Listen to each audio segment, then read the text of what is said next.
Welcome back. اور اس وقت اگر ہم بات کریں تو مسکراتی صبح میں ہمیں جوائن کر چکے ہیں اسٹوڈیو پہ. مزید دو مہمان ہیں اور ہمارے ساتھ یہاں پر موجود ہیں شجاعت رئیس قدیری صاحب, پروجیکٹ ڈائریکٹر پروگرام, ہمارے ساتھ یہاں پر تشریف رکھتے ہیں. بہت شکریہ شجاعت صاحب آپ کا. ان کے ساتھ ساتھ سہول جعفر صاحب ہمارے ساتھ یہاں تشریف رکھتا ہے, بینکر ہیں اور بہت سے بینکنگ کے حوالے سے آج ہم ان سے سوالات بھی کریں گے, کیونکہ اس سے پہلے ہم بہت سے صارفین کو بہت سے مسائل بینکنگ کی صورت میں ہوتے ہوئے دکھائی دیے ہیں. تو بہت شکریہ سب سے پہلے آپ کا تشریف لانے کا.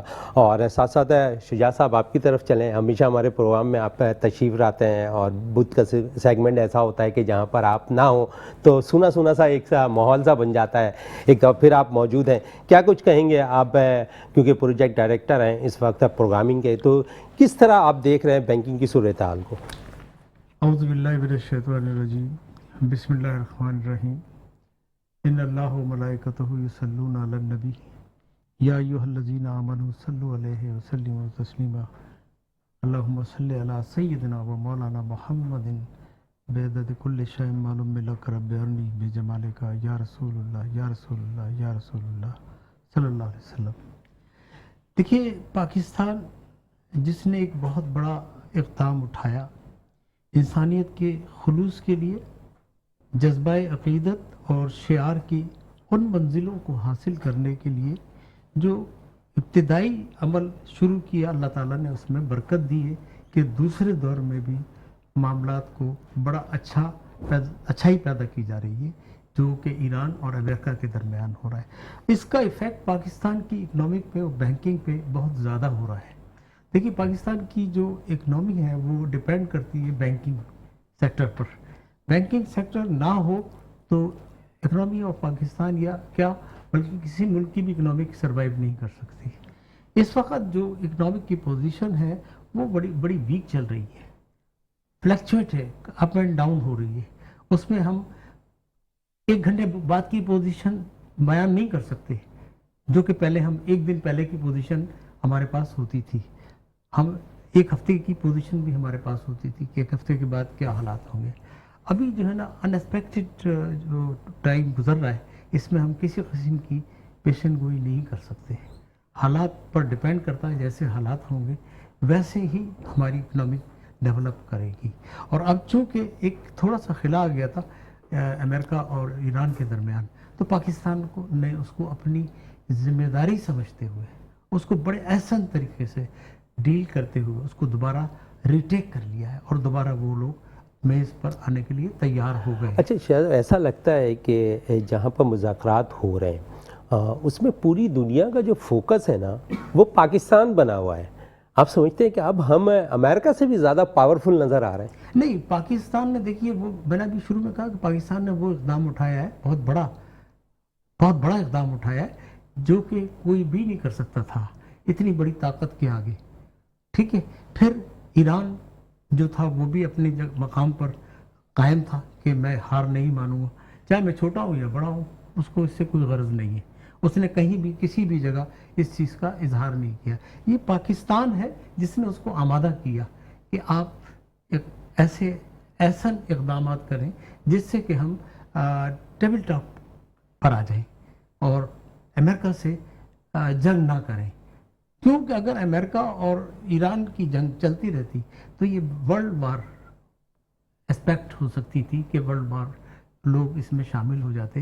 دیکھیے, ہمارے پاس جو مشرق وسطیٰ کے ممالک ہیں وہ سب ڈیپینڈ کرتے ہیں امریکہ پر. بالکل ایسے. اچھا, ڈائریکٹ جو ایران ہے وہ امریکہ پہ شیخ صاحب, اس وقت مجھے بریک کے لیے کہا جا رہا ہے, بریک پہ چلتے ہیں. بریک سے جب واپس آئیں گے تو گفتگو کو کنٹینیو کریں گے. Welcome back. اور جس طرح ابھی ہم چھوٹے سے ایک بریک پہ تھے اور بریک سے جب واپس آئے ہیں تو یقیناً ہم مشکور ہیں اس وقت بینک الفلاح لمیٹڈ کی جانب سے جو اس وقت یہ پروگرام اب تک ہم پہنچا رہا ہے, بینک الفلاح. اور اس وقت بینکر بھی ہمارے سہولت جعفر صاحب موجود ہیں. جعفر صاحب, بینکنگ کے حوالے سے بہت کچھ ابھی یہاں پر بیٹھے ہوئے شجاعت صاحب نے عرض کی کہ معاشیات پہ اگر اثر پڑ رہا ہے, اکنامی پہ اثر پڑ رہا ہے, تو سارے معاملات کو آپ کس طرح دیکھ رہے ہیں, کیونکہ اکنامی بہتر ہوگی تو پاکستان ترقی کرے گا؟ دیکھیے, یہ جو ابھی جیسے قدیر صاحب نے کہا کہ یہ جو جنگ ہے اس کی وجہ سے جو آئل کی پرائسز گئی ہیں اوپر اور اب آئل ویسے بہت کم ہی میسر ہے، تو ہر چیز پہ پاکستان میں اثر پڑا ہے، چیزوں کی قیمتیں اوپر گئی ہیں، تو عام آدمی کے لیے پرابلم ہو گیا ہے۔ میں نے پچھلے پروگرام میں کہا تھا کہ 67 لاکھ تو صرف موٹر سائیکلز ہیں کراچی میں، جن کے لیے گورنمنٹ آف سندھ دے رہی ہے 2000 روپیہ مہینے کا، تو یہ تقریباً 13 ارب 40 کروڑ روپیہ بنتا ہے، تو 67 لاکھ اکاؤنٹ بنتے ہیں، تو بینکوں کو اس پہ چاہیے کہ کوشش کریں، انکلوڈنگ بینک الفلاح۔ بینک الفلاح کی 1100 برانچز ہیں، تو ان کا بڑا وسیع نیٹ ورک ہونے کی وجہ سے یہ چانس ہے ان کے لیے کہ یہ اپنا port folio, customer port folio بڑھا لیں، اور ساتھ ساتھ اس سے ڈپازٹ بھی آ جائے گا، اور یہ پھر یہ کور ڈپازٹ بن جاتا ہے، اس لیے کہ 200-400 روپے جب رہ جاتے ہیں نا اکاؤنٹ میں تو کوئی نکالتا نہیں ہے اس کو، وہ پھر نیا جب تک نہ ڈالیں۔ تو یہ تو بینکوں کا حال ہے، لیکن بینکوں پہ اتنا اثر نہیں پڑا ہے۔ اثر جو پڑا ہے وہ عام آدمی پہ پڑا ہے، اسٹاک ایکسچینج پہ پڑا ہے، اور اسٹاک ایکسچینج کے انویسٹرز پہ پڑا ہے۔ کچھ لوگوں نے بہت پیسہ گنوا دیا ہے اس لیے کہ پرائسز نیچے گئی ہیں۔ اچھا، جب اسٹاک ایکسچینج انڈیکیٹر ہوتا ہے کسی بھی ملک کی اکانومی کا، اگر اسٹاک ایکسچینج نیچے جا رہا ہے تو اس کا مطلب یہ ہے کہ اکانومی نیچے جا رہی ہے۔ اچھا، اسٹاک ایکسچینج اوپر جا رہا ہے تو اکانومی اچھی جا رہی ہے۔ تو آپ سوچیں بہت سے شیئرز ہولڈرز جو ہے ان کو سب سے زیادہ نقصان بھی کہیں ہوتا ہوا دکھائی دیا ہے اس میں؟ دیکھیے، وہ لوگ جو ٹریڈنگ کرتے ہیں نا اسٹاکس کی، شیئرز کی، ان کے لیے پرابلم ہوتی ہے۔ وہ ہولڈر جو کہ اپنے پاس رکھتے پہلے سے ہیں مضبوط ہے، ہاں، وہ ان کو کچھ فرق نہیں پڑتا، اس لیے کہ وہ اپنے لیے صرف ڈیویڈنڈ جو ہوتا ہے، جو سال میں جو ڈکلیئر ہوتا ہے وہ ملتا ہے انہیں، اور وہ share prices gradually in the long run وہ بڑھ کے ہی ملتی ہے انہیں۔ لیکن جو وہ لوگ جو ٹریڈنگ کرتے ہیں، جن کی وجہ سے اسٹاک ایکسچینج چلتا ہے کہ صاحب 50 کروڑ شیئرز کے سودے ہو گئے آج یہ والیوم پہ، تو ان کے اوپر اثر پڑتا ہے، اور بہت سارے لوگ بالکل پلاش بھی ہو جاتے ہیں۔ اکانومی پہ ہماری اثر یہ ہے کہ ہمارے یہاں انفلیشن، افراط زر جس کو کہتے ہیں، وہ بہت زیادہ ہے۔ اس کی وجہ سے اچھا، اس کے مقابلے میں چیزیں جو ہیں اویلیبل نہیں ہوتی ہیں تو پرائسز اونچی جاتی ہیں۔ انگریزی میں کہتے ہیں انفلیشن وہ ہے کہ when too much money is chasing too few goods, کہ چیزیں کم ہیں، پیسہ زیادہ ہے تو ڈیمانڈ، لوگ جن کے پاس پیسہ آتا ہے وہ چلتے ہیں۔ میں آپ کو ایک مثال دیتا ہوں، نائجیریا میں پیٹرول نکلا پہلی دفعہ تو حکومت نے سب کو ایک خاص رقم ہر شہری کو دے دی۔ اب وہ سارے کے سارے جب پہنچے وہاں پر چیزیں خریدنے، ہر ایک نے کہا بھائی یہ تو گورنمنٹ کا پیسہ، گورنمنٹ نے پیسہ دیا، تو معلوم ہوا چیزوں کی قیمتیں، چیزیں غائب ہو گئیں، بک گئیں، اتنی تھی نہیں کہ سب کی ڈیمانڈ پوری ہو سکے۔ آج تک وہ کنٹری جو ہے وہ اپنے اس ایفیکٹ سے نکل نہیں سکا ہے۔ ایک غلط اسٹیپ انہوں نے لیا تھا۔ تو ایسے ہی ہمارے یہاں بھی یہ ہے کہ ہمارے یہاں جو کام ہو رہے ہیں، بنیادی شرط جو ہے اس اکانومی کو کرنے کی وہ یہ ہے کہ ایمانداری۔ یہ ملک بنا ہے اس پہ لا الہ الا اللہ محمد رسول اللہ پہ، تو بھائی ایمانداری ہونی چاہیے۔ 95% آپ مسلمان ہیں تو ایمانداری سے کریں، لیکن ہر آدمی یہاں آپ کو ڈسیو کرنے کے لیے بیٹھا ہے، ہر آدمی۔ اچھا، وہ اس سے یہ ہوتا ہے کہ وہ ٹرکل ڈاؤن ایفیکٹ جو ہوتا ہے نا، ٹاپ سے جب بے ایمانی شروع ہوتی ہے تو وہ نیچے سرائیت کر جاتی ہے۔ تو یہ ہماری اس کا حال ہے۔ ایک چیز جس کی پرائس گورنمنٹ کی اسپینڈنگ، کہ اگر انہوں نے 1 کروڑ روپے کا کوئی پروجیکٹ ہے تو ایکچوئل قیمت اس کی کیا ہوتی ہے؟ واقعی 1 کروڑ ہوتی ہے یہ ایک چیز جو ہے یہ ہمارے یہاں ہے, اس کو چلیں اس پہ overcome کرنا ہونا مزید آپ چاہیے. سے بات رہی گی سہیل صاحب ہے, لیکن ساتھ ساتھ عابد صاحب ہمارے ساتھ ماڈل موجود ہیں.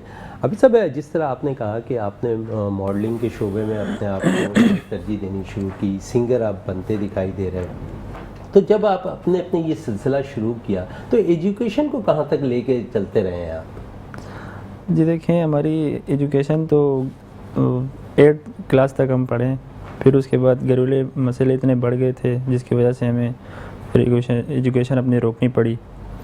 پھر ظاہر سی بات ہے والد صاحب پھر کمانے سے گئے تھے, تو پھر ہم کمانے نکل گئے, تو ایجوکیشن پھر وہیں رہ گئی. اچھا, کمانے سے مراد اس وقت کہاں پر جاب کر رہے ہیں, کس طرح گھر والوں کو لے کر چل رہے ہیں, خود اپنے شوق کو کس طرح آگے بڑھا رہے ہیں؟ جی شکر الحمدللہ, ابھی جاب پہ ہیں, جاب ہماری لگی ہوئی ہے, تو یہیں پہ کراچی میں ہماری جاب ہے, تو اچھی خاصی سیلری بھی ہے اور فیملی کو اچھی طریقے سے ماشاءاللہ لے کے جا رہے ہیں. چلیں, فیملی کو عابد صاحب لے کے بھی چل رہے ہیں اور خود اپنے شوق کو بھی ماڈلنگ اور چلتے دکھائی دے رہے ہیں.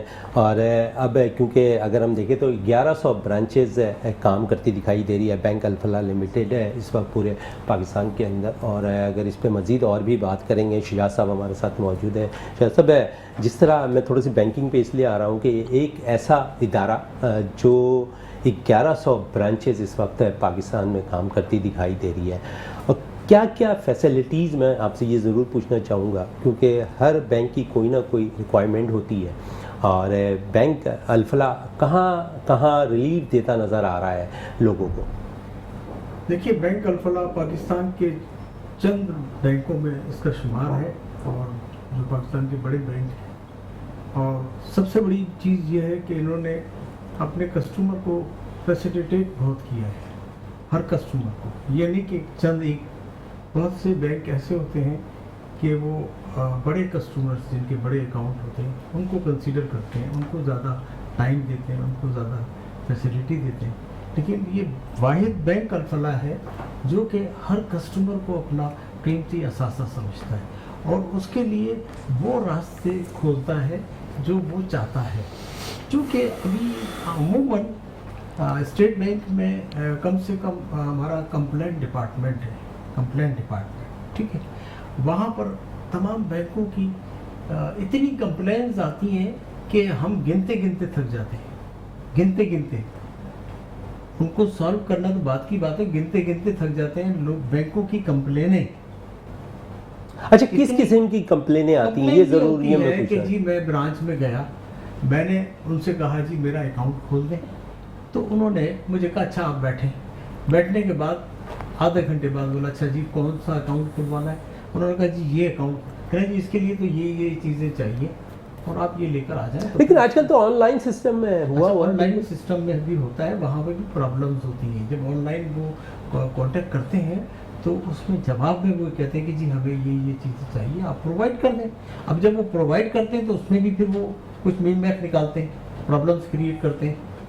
بینک الفلاح میں ایسا نہیں ہے, یہ ریزالو کرتے ہیں پرابلمس کو, چاہے آن لائن ہو یا پرسنلی بندہ جائے. اور اب میں ایک مثال دوں آپ کو, کل میں بات ہو رہی تھی ہماری سہولت جعفر صاحب سے کہ ایک ایم پی ہے جو اس کے ڈی ایچ اے کے, ان کا اکاؤنٹ نہیں کھل رہا تھا.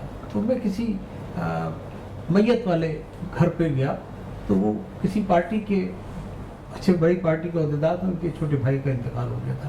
تو میں ان کے ساتھ بیٹھا ہوا تھا, تو وہ ایم پی صاحب بھی آ گئے ماشاء اللہ, فوج در فوج ان کی سیکورٹی اور یہ وہ اس کے ساتھ وہ آ کے میرے ہی برابر میں بیٹھ گئے اتفاق سے. اور پھر بات چیت ہوتی رہی, تو انہوں نے تعارف کرایا کہ جی یہ ہمارے شجاعت صاحب جو ہیں یہ اسٹیٹ بینک سے ان کا تعلق ہے. اور یہ پھر وہ فوراً ہی میری طرف رجوع ہو گئے, کہنے لگے جی وہ میں فلانے بینک میں جو گیا تھا انہوں نے مجھے بڑا تنگ کیا ہوا ہے, یوں کیا ہوا ہے, ایسا کیا ہوا ہے, ویسا. میں نے کہا چلیں آپ مجھ سے فون پہ بات کر لیجیے گا. اب میں ان کو اوائڈ کر رہا تھا کہ جنازے میں گئے ہوئے وہاں پر دوسری باتیں شروع کر دیں. بہرحال ان کو میں نے اپنا نمبر دیا کہ مجھ سے آپ بات کر لیں, کل مجھے بتا دیں اور ان کا نمبر دے دیں جن سے آپ کا کام ہے. انہوں نے مجھے نمبر دے دیا, میں نے جن سے کام تھا ان کو میں نے جب کہا تو وہ کھڑے ہو گئے سیٹ پر. میں نے کہا جی وہ آپ کی کمپلین ہے. تو کہہ رہے جی سر حکم کیا کمپلین ہے. میں نے کہا یہ کمپلین ہے, آپ لوگوں کو صحیح جو ہے رسیو نہیں کرتے, صحیح انفارمیشن نہیں دیتے, اس کے ساتھ کوآرڈینیٹ نہیں کرتے, کوآپریشن نہیں کرتے. مثلاً سر مجھے بتائیں, میں نے کہا فلانا اکاؤنٹ جو کہ آپ کے علاقے کے ایم پی کے ہیں, ریسپانسبل آدمی ہیں اور ذمہ دار ہیں, باعزت ہیں, آپ ان کو جب نہیں اپنے کسی گنتی میں لے رہے تو عام شہری کو کس طرح ہماشما کی کیا نہیں سر وہ ایسی بات ہے, اور ان کو میں نے کہا تھا وہ یہ چیز دے دیں, یہ چیز دے دیں, یہ چیز دے دیں, تو میں نے کہا انہوں نے پہنچائی آپ کو, کہنے نہیں انہوں نے نہیں دی. تو میں نے کہا کتنے دن ہو گئے, کہ اس کو ٹائم گزر گیا. تو میں نے کہا آپ کو دوسرے دن ان سے رجوع کرنا چاہیے تھا سر, میں نے مانگی تھی وہ آپ نے پہنچائی نہیں. وجہ اس کی کہ آپ کہتے ہیں, تو میں نے ان کو بولا کہ جی آپ جائیں اپنا اکاؤنٹ کھلا لیں, آپ کا مینیجر صاحب انتظار کر رہے ہیں. اب وہ جیسے ہی گئے, چلیں اس کیسز کے حوالے سے مزید اور بھی بات کریں گے, لیکن مجھے بریک کے لیے یہاں اس بریک کے بعد میں فرمائش کروں گا ان سے, جو میری فرمائش تھی. چلیں بالکل فرمائش ضرور آپ کی ان سے ضرور کروائیں گے, لیکن مجھے بریک کے لیے بھی کہا جا رہا ہے. بریک پہ چلتے ہیں, جب بریک سے واپس آئیں گے تو گفتگو کو مزید کنٹینیو کریں گے. Welcome back. اور جس طرح اس وقت یہ پروگرام جاری ہے تو ہمیں اسپانسر کیا ہوا ہے بینک الفلاح لمیٹڈ نے, ہمیں اس پروگرام کو جو ہے اسپانسر کیا ہوا. تو یہاں پر ہمارے ساتھ شجاعت صاحب بھی موجود ہیں, ہمارے ساتھ سہولت جعفر صاحب بھی موجود ہیں, عابد صاحب بھی موجود ہیں. اور سہولت جعفر صاحب, آپ وقفے سے پہلے کچھ فرمائش کی بات کر رہے تھے, وہ کون سی فرمائش تھی؟ جناب قدیری صاحب سے کوئی 3-4 مہینے پہلے ایک ریکویسٹ کی تھی, اور میں مستقل اصرار کرتا رہا کہ ایک نعت مجھے بڑی پسند آئی تھی, میں فقیر کوئے رسول ہوں, وہ میں نے ان سے ریکویسٹ کی تھی. انہوں نے کل مجھ سے وعدہ کیا کہ میں سنا دوں گا.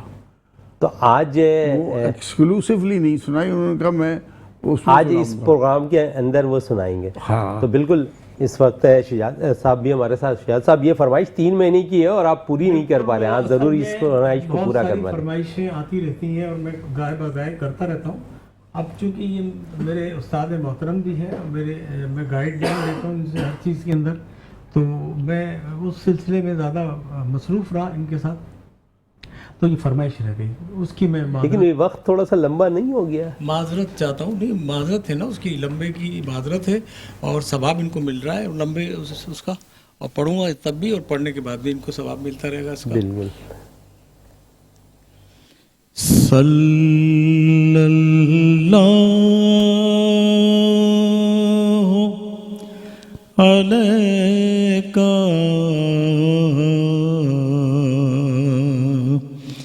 یا رسول اللہ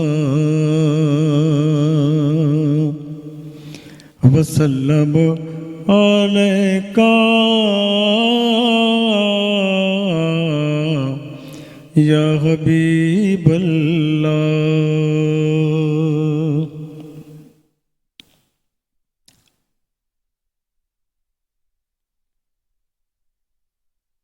میں فقیر کوئے رسول ہوں, میں کسی بھی شاہ سے کم نہیں.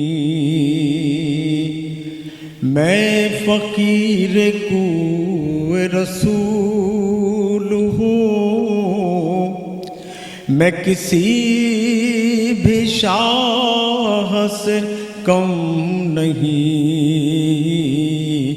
اور غم مصطفیٰ میرا بخت ہے, غم مصطفیٰ میرا بخت ہے. مجھے اور اب کوئی غم نہیں, غم مصطفیٰ میرا وقت ہے. مجھے اور اب کوئی غم نہیں, میں فقیر کوئے رسول ہوں. ذرا چلیے ان کے دیار تک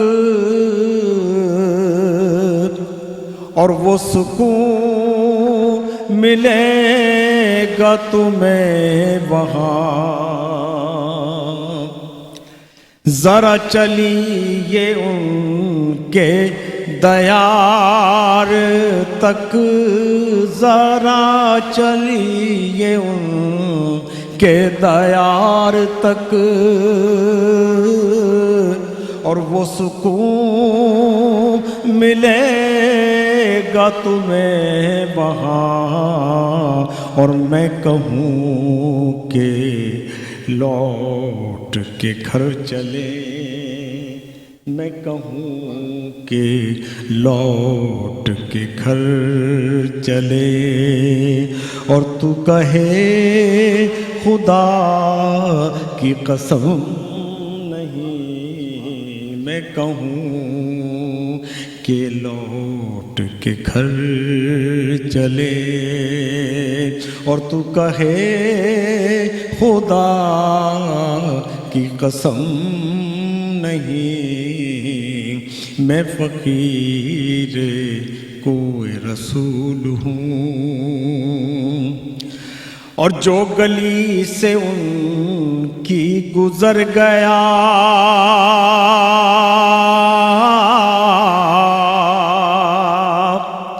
تو نصیب اس کا سنور گیا، جو گلی سے ان کی گزر گیا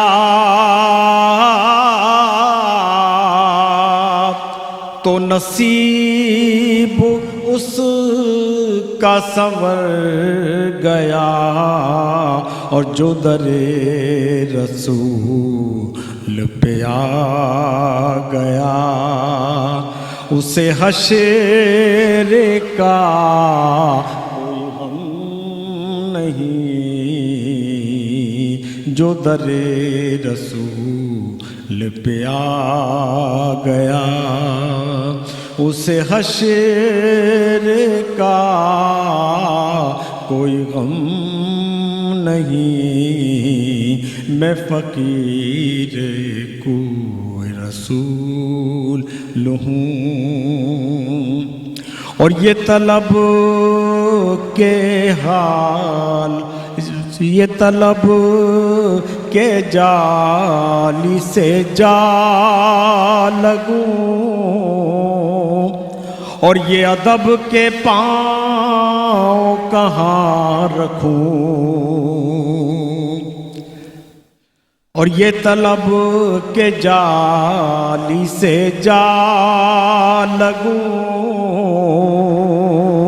اور یہ ادب کے پاؤں کہاں رکھوں، اور یہاں کوئی ایسی جگہ کہاں، یہاں کوئی ایسی جگہ کہاں جہاں ان کے نقش قدم نہیں، یہاں کوئی ایسی جگہ کہاں جہاں ان کے نقش قدم نہیں، میں فقیر کوئی رسول ہوں، اور نہ یہ دل ادیب کا بت کدا، نہ یہ میں پرستوں کا میں کدا، نہ یہ دل ادیب کا بت کدا، نہ یہ میں پرستوں کا میں کدا، اور یہ حرم ہے عشق رسول کا، یہ حرم ہے عشق رسول کا، یہاں اور کوئی صنم نہیں، یہ حرم ہے عشق رسول کا، اور یہاں اور کوئی صنم نہیں صبح شجاعت رئیس صاحب قدیری صاحب ہمارے ساتھ ہے. بالکل کیا بات ہے مدینے کی, اور اگر اس پہ ہم کچھ بھی کہیں تو شاید ہمارے الفاظ بھی کم نہیں ہوتے. 1993 میں عمرے کے لیے گیا. جدہ سے جب گاڑی چلی تو ایک جگہ بینرز لگے ہوئے نظر آئے کہ جناب یہاں سے آگے غیر مسلموں کا داخلہ منع ہے. تو مجھے ڈر لگنے لگا کہ بھائی کچھ ہے پاس, کیا لے کے جا رہے ہو, منہ کیا دکھاؤ گے. تو میری آنکھوں سے آنسو نکلنے لگے, پھر سسکیاں بلند ہوئیں اور اس کے بعد میں دھاڑے مار مار کے رویا. مجھے بہت ڈر لگا. عمرہ کر کے واپس جدہ آئے اور جدہ سے فلائٹ لے کے مدینہ پہنچے. جب لینڈ کر گئی فلائٹ اور میں نے جہاز کے باہر پہلا قدم رکھا ہے تو مجھے ایسا لگا کہ کسی نے مجھے آغوش میں لے لیا. یہ کیفیت میں ہر جگہ بیان کرتا ہوں. وہ تو مدینے کی بات ہی اور ہے. سبحان اللہ. اچھا ایک سوال میں کر سکتا ہوں؟ بالکل بالکل. سولت جعفر صاحب, سولت بھائی پچھلے پروگرام میں ایک صاحب تشریف لائے تھے یہاں پر, تو انہوں نے کچھ معروضات اپنی بیان کی تھی کہ کسی بینک نے ان کو پریشان کیا ہوا ہے. تو وہ شاید آپ نے ان کو اپنا نمبر دیا کہ آپ کو جو پریشانی ہے مجھ سے اس نمبر پر رابطہ کر لیں, آپ کی پریشانی حل ہو جائے گی. تو کیا انہوں نے پرسو کیا آپ سے؟ میں نے ان سے, دیکھیے میرا کوئی ڈائریکٹ تعلق بینک الفلاح سے نہیں ہے. بینک الفلاح کے کچھ لوگ شاید مجھے جانتے ہیں, اور بینک الفلاح جہاں سے شروع ہوئی تھی اس بینک میں میں تھا, BCCI میں. تو میں نے ان صاحب سے کہا کہ میرا جھکاؤ ہمیشہ بینک الفلاح کی طرف ہوتا ہے. میں نے کہا آپ ایسا کیجئے, آپ کسی بھی برانچ میں جائیے بینک الفلاح کی اور اپنا اکاؤنٹ کھلوانے کے لیے بات کیجئے. اگر کوئی پرابلم آئے تو مجھے بتائیے گا, میں آپ کی مدد کے لیے تیار رہوں گا. جناب علی انہیں کوئی پرابلم نہیں آئی, ان کا بینک الفلاح میں اکاؤنٹ کھل گیا. چلیں ہمارے کہہ سکتے ہیں کہ ہمارے جو گیسٹ یہاں تشریف لائے اور آپ جیسے لوگ ان کی ہیلپ آؤٹ کی, جو پریشانی تھی بینک الفلاح جو حل نہیں کر پا رہی تھی, آپ کی توسط سے آپ نے صرف انہیں مشورہ دیا اور اس مشورے پہ انہوں نے عمل کیا, اور صرف آپ کی ضرورت بھی میرے خیال میں انہیں پیش نہیں آئی. حالانکہ انہوں نے ریلیشن شپ آپ سے رکھی ضرور, ان سے آپ سے رابطہ بھی رہا, لیکن ضرورت ان کو نہیں پیش آئی. تو یہی ہے بینک الفلاح کا صحیح کام, کیونکہ اگر آپ پراپر طریقے سے جائیں گے تو بینک الفلاح اپنا رول ادا کرتا دکھائی دے گا, آپ کے اکاؤنٹ کھولتا دکھائی دے گا. اور ہمیشہ بینک الفلاح جو اس وقت 1100 سے زائد برانچ پورے پاکستان میں کام کر رہا ہے, اپروکسیمیٹلی 1100, بالکل اب تک 1100 تقریباً 1100 برانچ اس وقت کام کر رہے ہیں. تو وہ لوگوں کے مسائل, اکاؤنٹ کھولنے کے مسائل, دیگر اور مسائل وہ حل کرتا ہوا بھی دکھائی دے رہا ہے جو بینک الفلاح کے اندر جن کے اکاؤنٹ ہیں. اس کے جی خوبصورتی اور بھی بتا دوں بینک الفلاح کی, آپ کو انٹرپٹ کر رہا ہوں میں. جی جی بالکل ہے. دیکھیے ہمارے پاس جو کمپلینیں آتی ہیں, میں جس کا ذکر کر رہا تھا وہ بات ادھوری رہ گئی تھی, تو اس میں کمپلینیں بینک الفلاح کی بہت شاذ و نادر ہیں. اچھا جو ہوتی ہیں تو ہم ان کو فون پر کہہ دیتے ہیں کہ جی یہ میٹر ہے, اس کو ریزالو کر دیں, یہ بندہ آپ کے پاس آئے گا, اس کو وہ لوگ کر دیتے ہیں. ٹھیک ہے. لیکن دوسرے بینک جو بڑے بینک ہیں, جو بڑا جن میں شمار ہے ان کا, وہ تنگی کرتے رہتے ہیں مسلسل. اچھا ایک سوال میرے ذہن میں آیا اس وقت, کیونکہ اس وقت آن لائن قرضے کی بڑی ڈیمانڈ نظر آ رہی ہے, کیا یہ فیک ہے یا پراپر اس پہ آپ دیکھ رہے ہوتے ہیں کہ ان چیزوں کو, کسی کو قرضہ چاہیے, کوئی 20,000, کوئی 10,000, کوئی لاکھ, کوئی 50,000, آپ دیکھ رہے ہیں مختلف ایپ بنی ہوئی ہیں, تو ان ایپ پہ آپ سمجھتے ہیں کہ قرضہ لینا زیادہ بہتر ہے بجائے اس کے کہ آپ کسی جو اسلامی شرعی اصولوں کے مطابق جو بینک قرضہ دے رہا ہے وہاں سے لے لیں, یا جو مختلف ایپ کام کر رہی ہیں وہ بہتر ہے؟ دیکھیے ایپ جو ہے اس میں بہت ساری جو ہے وہ رجسٹرڈ ہیں اور بہت ساری رجسٹرڈ نہیں, ان رجسٹرڈ ہیں. تو وہ ان رجسٹرڈ جو ہے وہ تھوڑی سی فیک کام. عام آدمی کو کیسے یہ پتہ چلے گا کہ رجسٹر ہے کوئی رجسٹر نہیں ہے؟ معلومات کرنا چاہیے کہ کیونکہ وہ اپنی چیزیں تو تمام فراہم کر دیتا ہے. دیکھیے ویب سائٹ پر ہر چیز کا ذکر ہوتا ہے کہ یہ رجسٹرڈ ہے یا ان رجسٹرڈ ہے, اس میں مینشن ہوتا ہے. آپ کو اگر کوئی شک ہے تو اس کو آپ نہ دیکھیں, دوسرے پر آ جائیں, تیسرے پہ آ جائیں, چوتھے پہ آ جائیں. اچھا یہ چھوٹا قرضہ ہے. آپ کو میں ایک بات بتا دوں, تاریخ میں